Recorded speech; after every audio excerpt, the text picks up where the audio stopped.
N'i ye an ka podcast sen naani ko 78 ye min bɛ lase Banema Sogoba ani Nathaniel Dambele fɛ. Bi juma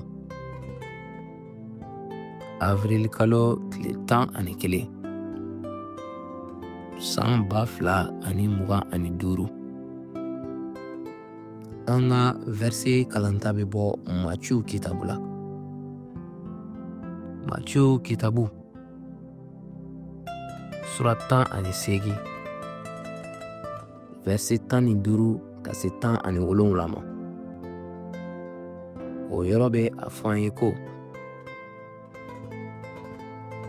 ni i balima ye i hakɛ ta, taa a fɔ a ye i kelen ni a kelen.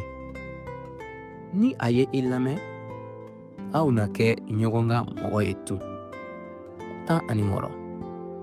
Nka ni a banna ka i lamɛn, mɔgɔ kelen wala 2 wɛrɛ wele ka fara i kan, walisa kuma bɛɛ ka kɛ seere 2 wala seere 3 ɲɛna. 17. Nka ni a banna ka olu lamɛn tun, a fɔ egilizi ye. Ni a banna ka egilizi lamɛn, a jate i ko jurumutɔ wala faama wariminɛba dɔ.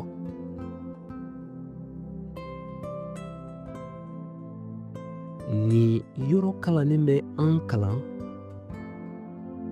yafali ko la.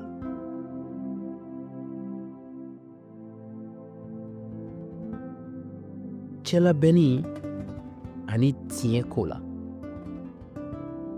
Yesu Kirisa bɛ a yira an na cogoya min na an kan ka an ka kɛlɛkow ɲɛnabɔ cogo min na, ni hakilitigiya ye, ni bonya ye, ani ni kanuya ye.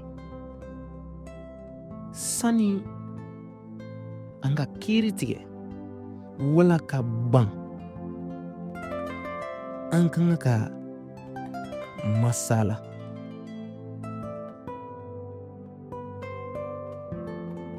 Ka jɔ ka ɲɔgɔn kuma ɲɔgɔnya ni kanuya ye, ani ka hɛrɛ ɲini. Nin ye tagabolo ye min ye ni ta fan fɛ kɔrɔya ani balima kanuya.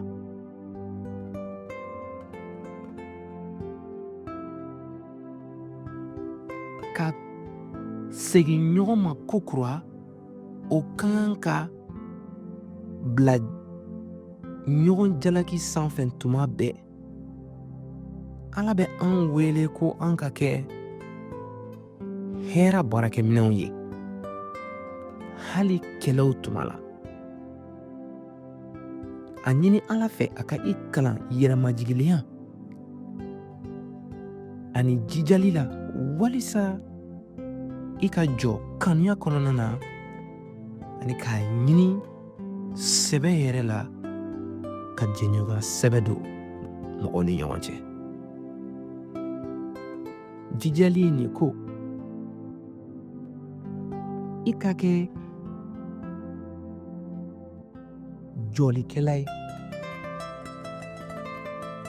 min bɛ sira 2 tugu ɲɔgɔn na, nka i kana kɛ kokojɔba ye.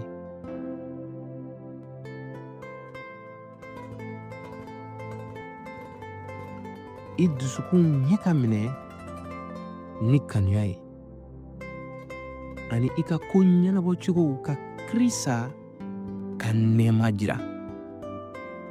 Ni laseli kɛra ka bɔ Délivré par Christ yɔrɔ, ka kibaru duman fɔ ni dɔnkiliw ye.